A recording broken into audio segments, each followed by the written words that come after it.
Also, this polygonal, I say polygonal because the pronunciation should change. A lot of people say polygonal. It doesn't really matter. But we do have this. And there's an example of the base. And it was a 3-letter word like Anu or something that they called this base that was of these megalithic stones on Easter Island that were holding these sculptures. And these stones apparently were not made of the volcanic material that, like, they were brought to the island or something. And I could be wrong. And it brought up a couple of other things that I wanted to talk about. The thing I guess I should mention is that Easter Island does have a certain ring that it's formed. And I don't know if this is going to be very clear when I zoom in, but it doesn't really matter to me. Why does that have to happen? It's Windows. Thank you, Windows. You can see here this Easter Island down in the bottom right. And this ring does occur, but there's so many other megalithic sites on Earth that it seems convenient to make a ring. And if you move it over, this circle does create the same size as the equator, which would mean that the North Pole would be right in the center. Is that what that is right here in the center? I didn't put that dot there. So that would be the North Pole shifting. And do I believe that's possible? Of course, but there's so many other megalithic sites. I'm going to kind of go down if this the ones that are underwater now, the one that I've been looking at. This is a screen grab from Bright Insight.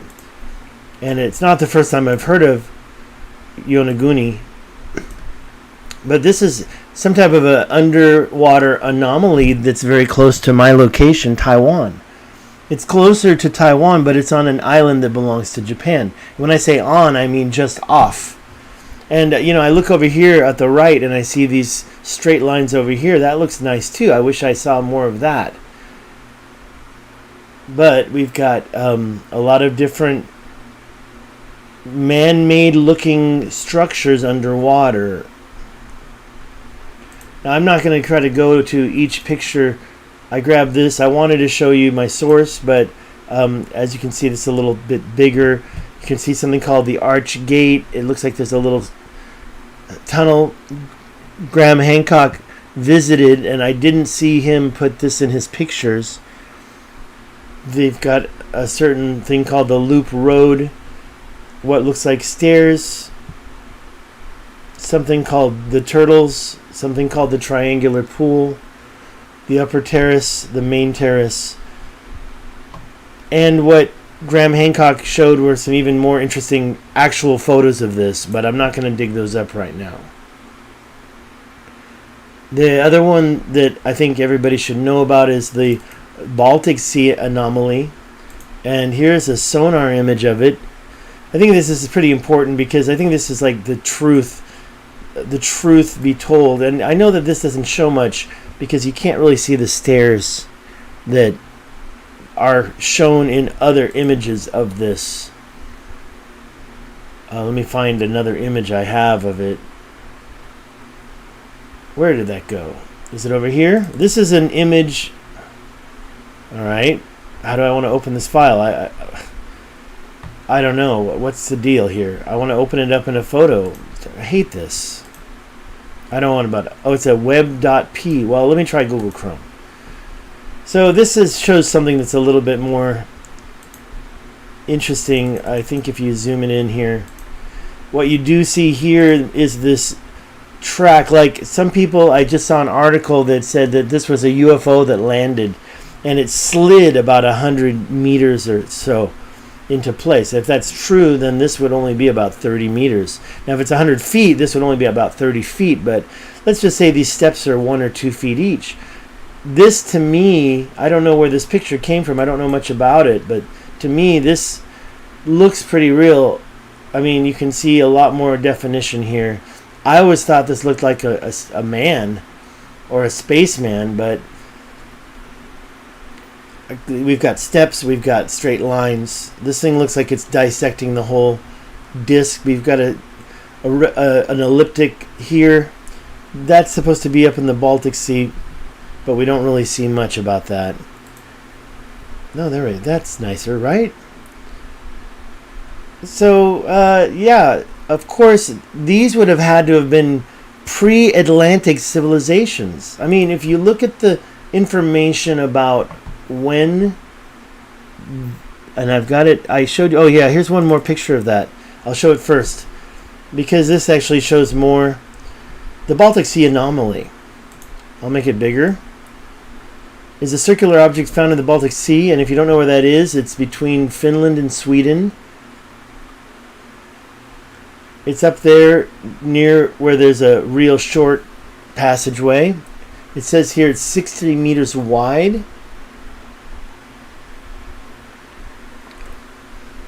It shows what they're calling the pearl necklace, stones in ring formations. Some stairs on both sides. I didn't know about that one. This one, it looks like it's more of a complete circle than this. So I don't know how old this drawing is. It says it was found and discovered in 2011. It says it's 8 meters high. It says it's 75 meters deep underwater. 75 meters. And it's 4 meters thick. So this is a pretty clean drawing. Now, I'm not going to make any assumptions or assertions about this. The last underwater sea anomaly that I know about is this one, and it's a little bit less credible as far as I'm concerned, because somebody could have created this video digitally, and it says pyramid 8,000 meters quadrano, so 8,000 meters squares base encountered in the Terceria e San Miguel. Well, that is over in the islands that are in the center of the Atlantic Ocean. I'm looking for the picture so I can give it to you. I don't want to scroll through the pictures in a bad order, and so I'm actually searching for the picture with my eyeballs here, and then I'm going to pull it out. There it is. And the location of that is right out here. And of course, this is a map of the Atlantic Ocean during the Ice Age, when they were 300 to 400 feet lower. So when you say 75 meters, well, if you 75 meters is about 3 feet each, so it's 75 times 3. So that's 150 plus 75, which is 225. So it's supposed to be only 200 feet lower. So it seems like, and that's up in the Baltic Sea. So we've got a difference. Now, I always believed that this was kind of the one that we're looking at here, and we go out and it's right about here. And these are that's like the Atlantis or Atlantic. It used to be called Atlantis, but plateau. And there's one called the Plato underwater plateau. It's a platform. Some people think it was Atlantis. I personally think this is still a little bit too small to contain the southern plain that this was described by Plato, that was supposed to be so large. Now, this also shows a sea shelf here, which isn't shown in the Ollie Bye video that I showed the screenshot from a moment ago. I'm not going to get into the video. There was one more picture from that underwater sea anomaly, so it's an image, it's a man-made image, and I'd like to see more information on that. Where was that? Scanning. Is that it? I think that's it. I mean, it's very beautiful, and it seems to imply that it's northern. And the question about where north was, I mean, north, we've got two norths that we have to think about, don't we? And the first north is actually the one that we all know as the North Star. That is the one right here. It actually changes every couple thousand years. And so every 2,000 years it changes to a new position. And right now we have the tip of the Little Dipper, and that's our north celestial pole, or it's not the plane, it's the pole. But to be honest, the north equatorial pole is here. So the Earth is at a 35, I forgot. Now, I had it on the tip of my tongue, right? It's 23.5 degree axis, and so we are actually pointing towards the North Star here. But if we were to look at the true equatorial plane and go straight up, the zenith would be here, kind of in the middle of Draco. And some people have implied this is because it changes it turns every great year, every 25,900 or 25,772 years. I mean, I still haven't been able to use any online tool to prove the actual number. So they don't really give you a good number from Stellarium. So I don't trust Stellarium too much. But when we zoom into this, we can see that it's definitely different. And it changes over the years. I mean, I'm not really into the stars. I'm still trying to figure certain things out. Okay, let's go on to the next topic. Everybody knows that I was looking at a video called the Songhai Empire. And I didn't realize I'm going to try to learn more about this empire, because it was really close to the eye. The eye, which is over here, is located just north of this whole river inlet. And yes, according to science, there was a river.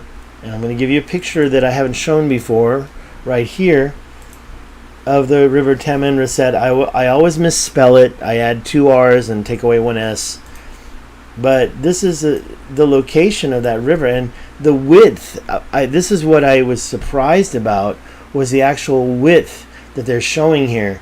Not sure if it was really so wide. You don't see the Nile that wide, but what you do see is that this was quite wide. Now you can see the continental plates, or the cliffs, or the offshore sea cliffs, I guess. What is it? Plates. You can't really see where that river was because, it was so long ago, at least 12,000 years ago. I believe that it actually there. If you look at the eye of the Sahara, yeah, this is wrong. This is wrong. I don't believe this. I don't believe this at all. I believe it was this way. So I don't know who drew this and where they got their data from. Maybe I should look into it one more time. But I believe that it came right along the edge here, or something happened. Maybe it was during the flooding that this happened. But you'd have to believe there were many canals. If the Atlantis was as developed as it was, there were many canals. And you do see residual canals here. You don't really see any type of... this is the Atlas Mountains up here. I don't think that I've seen any river crossing through here. You can see the rivers going through here, though. Of course, it's all covered with sand as well. This doesn't look like it's been covered as much. I believe it's a higher altitude, but I haven't been able to demonstrate that through my topographical research that I've done of this area. Now, there are a couple other pictures that I have shown in the past. This one, I don't know if we're going to... maybe we should go side by side with these, because this one kind of shows it, and I guess that they're copying this.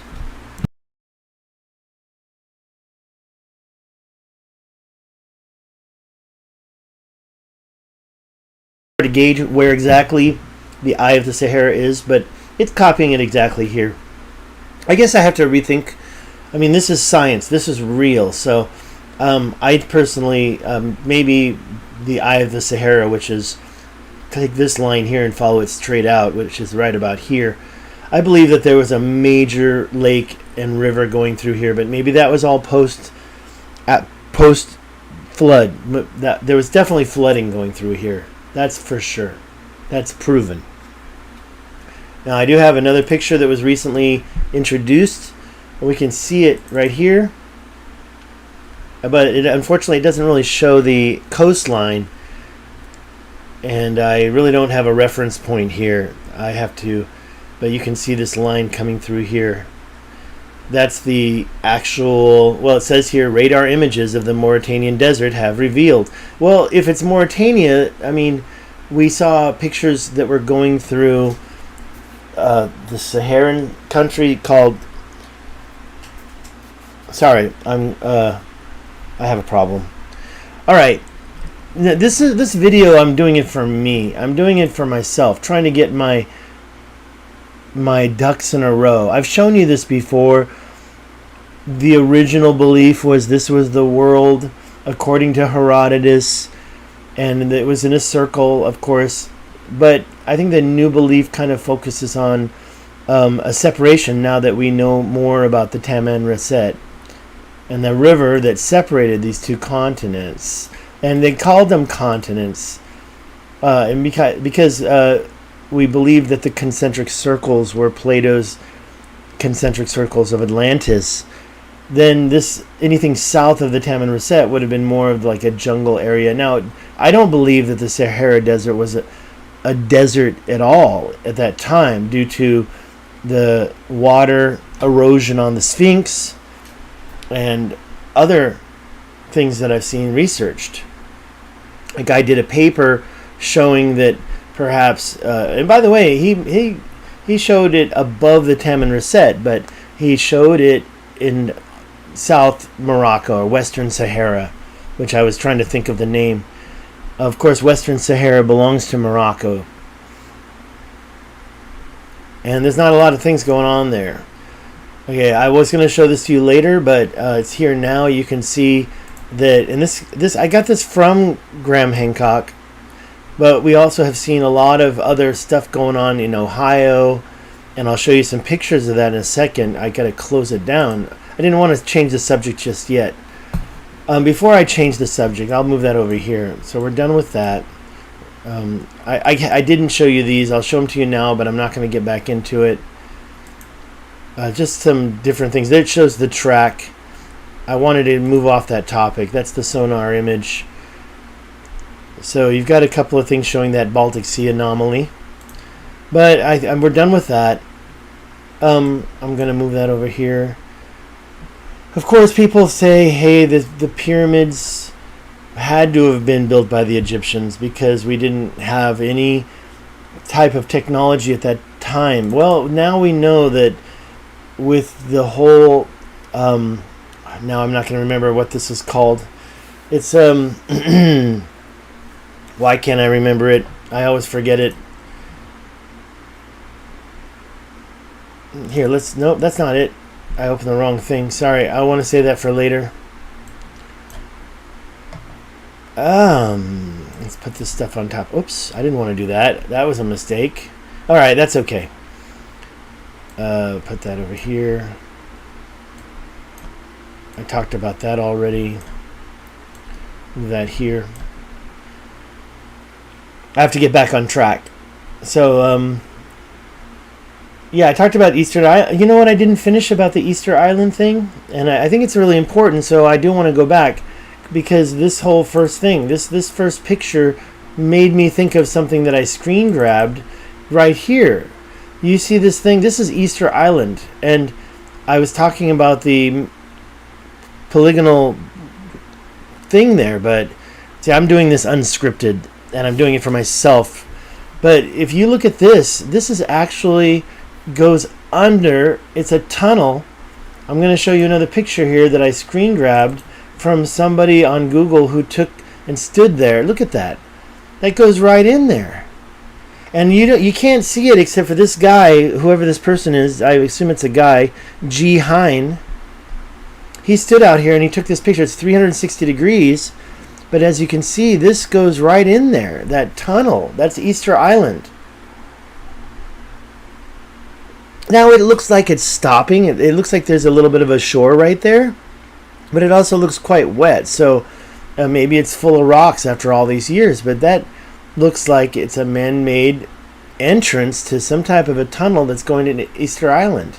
And that's why I talked about Easter Island being on this ring of megalithic structures that are so old. All right, so I'm done with that. Where can I put the stuff I'm done with? I'm putting it here. I should have been moving this the whole time, right? Okay. Yeah, I changed the subject and now I'm going back. I'm sorry about the disorganization of this video. The one thing I want to say about the Eye of the Sahara is that we do have, I wouldn't call it a string of pearls, but we do have lines of hits, strikes. This is a really good one because it shows and by the way, I personally believe, and I think I've demonstrated, number 5 doesn't count. If it is a strike from a meteor or an asteroid or whatever, it isn't really a crater unless it was changed by the water. Now, I believe that the Eye of the Sahara should look like this. And if you don't know what I'm talking about, check my old videos. But unfortunately, we all know what it really looks like. And you can go to Randall Carlson's discussion on the Richat Dome formation. He calls it an anomaly. He says here, displacement of ring dike by fault. But it's 2 kilometers wide. I don't know a fault line that's 2 kilometers long. I know what fault lines look like, so I don't really know what he's talking about, and I've tended to disagree with him on that. There's some other pictures of it. I mean, look at it here. This is from... this is a great photo because you can see the ring of what I believe is the actual crater. And I mentioned that there should be a mountain. If this is dome geology, then this should be a mountain. There's a better shot. Let me get that one. Is that it? Oh, this one. This is the big shot of it all. Wow, it takes a long time, doesn't it? You can see the rings. This is the center ring. This is the second ring. This is like the centered island, but I think maybe water could have entered. And then you have a third ring out here. And you can see that this is not just an anomaly. I mean, you've got a ring of mountains that have totally disappeared. Now, here's a good question. I mean, is this north? Not exactly. I think that's north. And I think that's east. And because of that, you have exactly on the north side this entry point. Now, it's all dry now, but if this were water, you would have an entry point on the north side. You'd have an entry point on the east side, possibly the west side, and who knows what was happening here on the south. You've got some couple of triangles over here, or here, I'm not sure, and you can go in and see other videos that show that.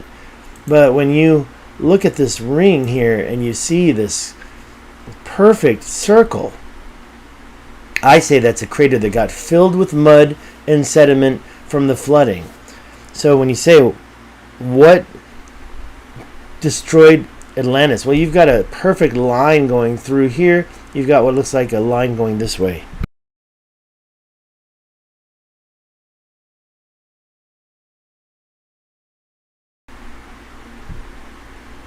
All right. Now I think I'm ready to move on to another topic. So moving this over here. I might have a couple more images of that.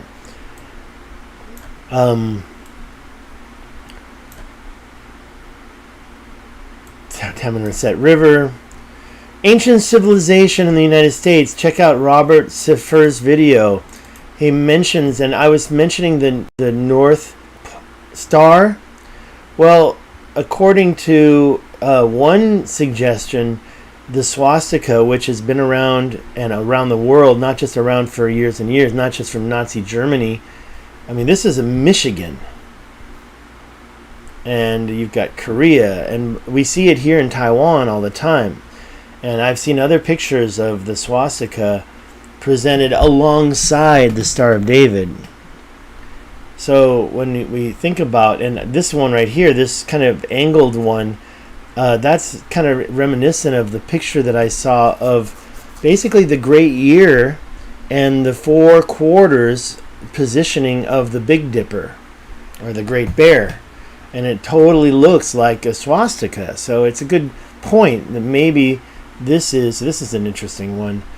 You've got the 4 quarters of the Great Year, and the positioning of the Big Dipper creates a swastika.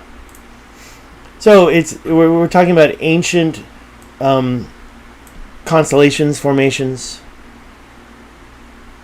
Okay, I think I'm almost done. I'm looking at a few more things. As I mentioned, the head of the Sphinx, in my opinion, was replaced. I'm not going to show a picture here because I didn't prepare it, but the head was reconstructed. It's the man in that picture is definitely, oh, that's like a statue because you can see a man in front of it. There's a man, yeah, and a man can stand near the ear, but he can't even reach the ear. There's a step. And the Sphinx is definitely has an undersized head. I think that it was a lion before, and it was facing the constellation of Leo. And I've shown that it was facing the constellation of Leo 8,000 to 10,000 years ago. And again, about 36,000 years ago. So if you think that the erosion features on the body of the Sphinx are 10,000 years old, then you have to say that the Sahara had to have not been a desert at that point, because there definitely couldn't have been enough rain to do that in the last 4,000 years. And that's what Robert Schoch and is it George Shaw or Robert Shaw? I can't remember. I think it's Robert Shaw. This is the thumbnail of Robert Schoch that I put in my other video. All right, and once we discovered that, oh my gosh, why can't I remember the name of this place, which is here? Whoops. And by the way, did you know if you take B, C, and D stones, what is this called? Now I really hate it when I forget stuff. One more thing, don't call, okay, because I'm going to go back, don't call the strikes, I wouldn't say they're a perfect line. It seems to try to create a perfect line. I don't believe that it's a pearl of strings, string of pearls. A string of pearls has a very specific look, and several, that's not the moon, I think that's something else. But Jupiter has this, but we can't see it because it's such a gaseous planet. You can still see some of the spots, I believe, but this is a real string of pearls event right here. So this is, if you want to know, go to this video I got it from, which is Geocosmic Rex, Randall Carlson's channel that's quite active right now. He's got 2 channels. This is the active one. You can go to this video that was uploaded on April 19th, 2017, and find this. And he mentions it. This is a real string of pearls event. I wouldn't call what you saw happening in Africa a string of pearls event. But I do believe that this is definitely a circle. Now I'll mention one more thing about the Baltic Sea. Oh no, that's a video. Can't do that. Oh yeah, here it is. Where's that picture? I lost it already.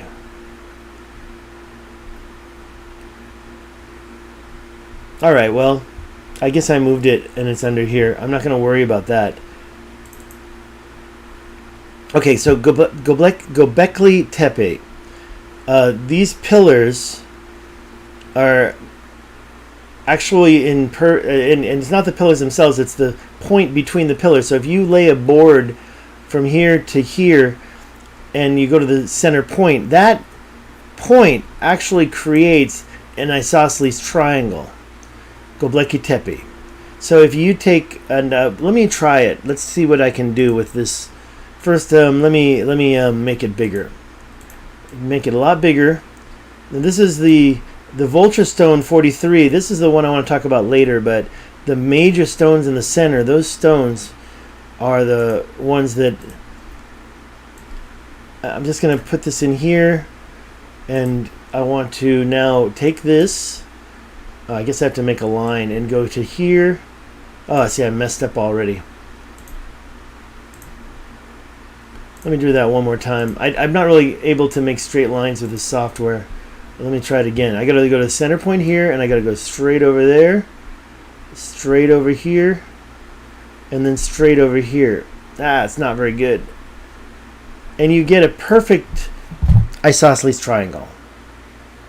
So you do have geometry involved, and this has been proven to be about 10,000 BC, or maybe 9,000 BC, just after the Ice Age. It's been proven. Now it was found buried, and it was under a mound that could have other stuff below it, but we haven't seen the other stuff below it yet. So what we do know is that Göbekli Tepe is actually following some type of a perfect triangle, and if there were rooftops, maybe something was going on up above it that was creating this triangle.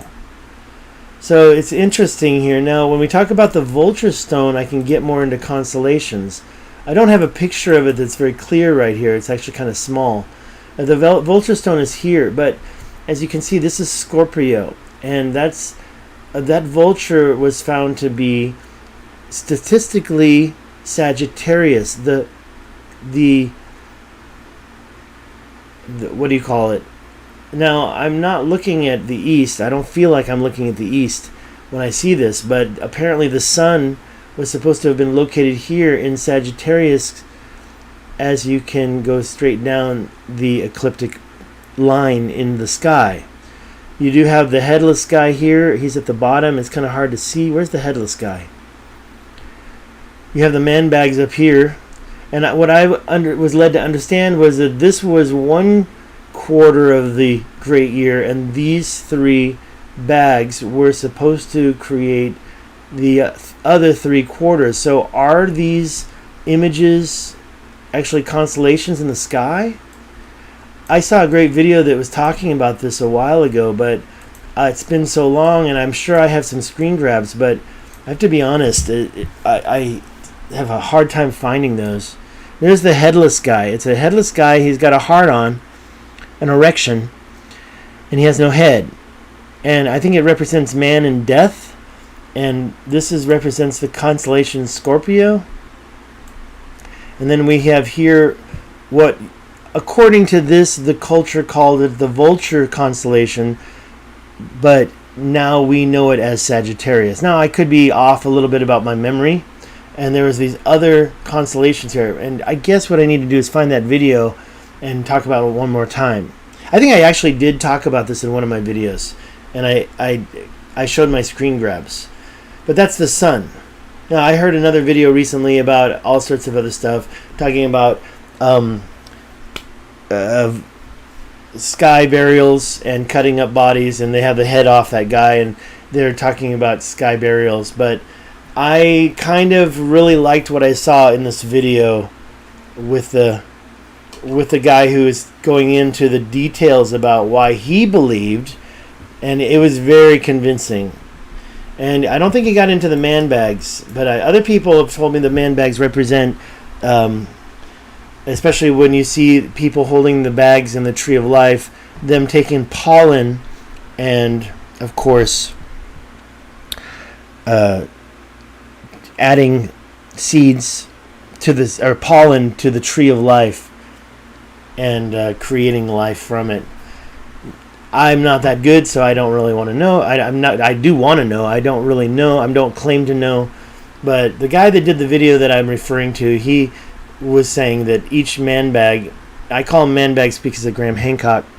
However, it was a bag of pollen, and he was actually fertilizing or adding fertilizer to the tree of life in the Sumerian cultures, or the cultures later on that were showing this. But this is 9,000 years old, so it's older than Sumerian culture, according to mainstream history. Now, I don't know what else I can talk about. I'm going to take a quick look. There's probably something I forgot. There's another picture of the swastikas in the USA. I showed you that picture of the swastikas around the world. But did you know that pre-World War II, the Native Americans they made an agreement to remove the swastikas from their culture to maintain mainstream understanding of the threat of Germans in World War II, specifically in Arizona. And there was a picture I had that I don't have convenient where you can see the Indians signing the agreement to remove that. Alright, this video, again, I just wanted to get some stuff that I've been thinking about and collecting out there. I'm not... Okay, let me just resort everything. Sort by date modified. Let's do that. And we can kind of... Oh, yeah, these. And I forgot to talk about them. So, we've got here and this is all from Randall Carlson, these octagons. What these are earth mounds and, of course, henges. This is a circular henge that existed in the United States that's actually like 1,000 years old. This is Newark. I think I can go to the next one this way. Let's try. Is that it? Nope. Let me try the other way. I think I'm seeing the same one over and over again. So let me go back. Here's another one I wanted to show you. Circleville in Ohio. And these mounds existed, and they did the same thing that Stonehenge did, where they helped align equinoxes and solstices and other celestial events to the horizons around them. And if you look at some of these measurements, are very similar to the measurements of the Great Pyramid, 10,056 feet. I could be wrong about that, and they're all a little different, so I'm not going to bet my life on any of that. But you can see here, and let's just zoom in, that this was a moat, but on both sides of it was like a double ring. And then you had this mound separating a pathway that led, and you had mounds.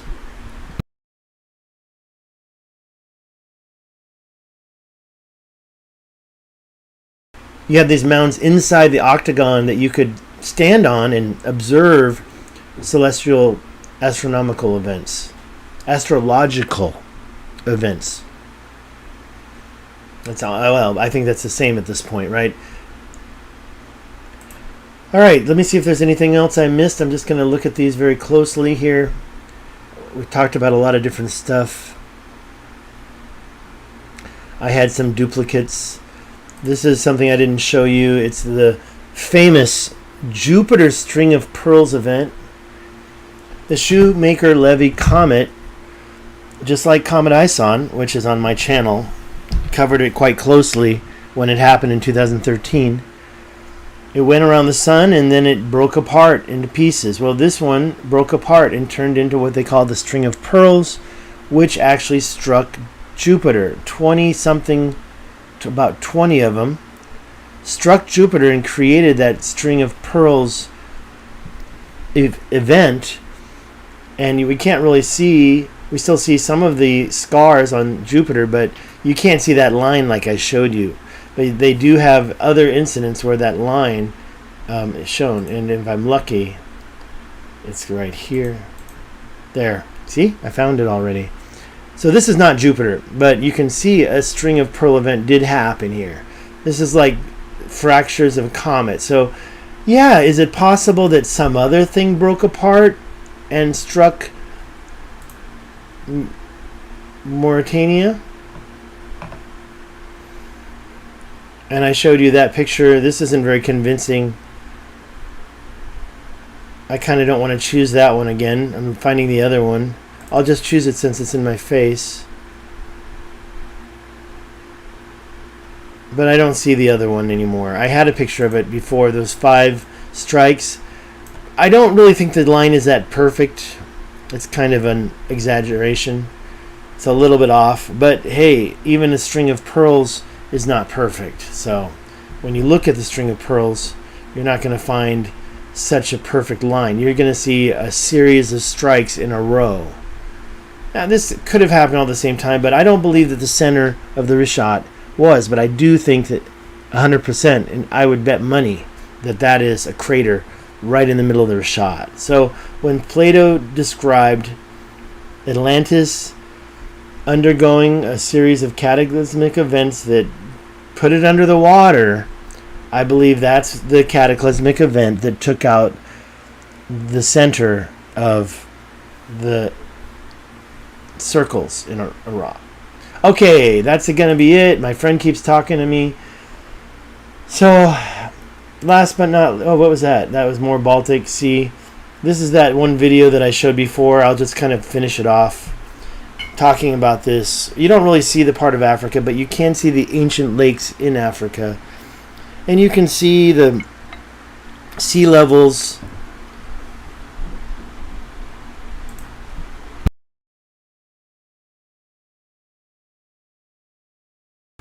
Because I don't know what happened to that picture, but you can see the sea levels here. You can see that Baltic Sea, it would be here. That's the location of the Baltic Sea anomaly. It's not showing what you see here. So it's questionable. What that is saying is that, okay, 33,000 years ago, Dodgerland, and the anomaly that's here is a little different. So I didn't get any information about this for this video, but that is another underwater sea anomaly that is called the Doggerland. I don't think it's Doggerland, it's Dodgerland. And that was located right here. This one is the Baltic Sea anomaly here. The other one is over by Taiwan, which is not here. But you can see that sea levels were lower, so England, the UK, the Isle, and of course the Irish Isle is one big landmass connected to Europe. And down here where Sumer started, it also was still filled in. So the Euphrates River and the Tigris River, they couldn't have just emptied out here. They had to keep going. So anything that you see here, you see this bite, well, that's because it's water now. So they have no way of having any data from that area unless they use diving. I'm just going to let you watch this again to fill in the video. I'm going to shrink it a little bit, society and culture. We're not going to watch the whole thing.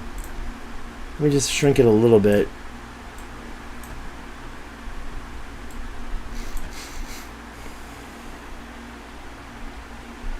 Now what you saw at 20,000 and 18,000, you saw those land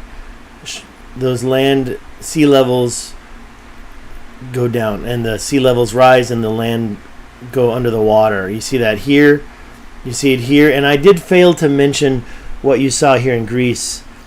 So let's go back just a little bit. I've been referencing this a lot. So you can see here, Greece was full here, and as we reach 20,000, 18,000, I'm just going to count it down so you can reference it yourself. 26, 25, 4, 23, 22, 20, 20. 20 is now. Greece is open. And there's 3 series up there by England. So up there you saw 3 series. Now this is year 12,000. In 2 more thousand years we're going to have Göbekli Tepe created right about here. So Sumer did exist, but Göbekli Tepe existed, and possibly some ancient civilizations other than Atlantis existed, since according to Plato, Atlantis was fighting with Athens. I'll just let it go a little farther. Have a nice evening. This video is over.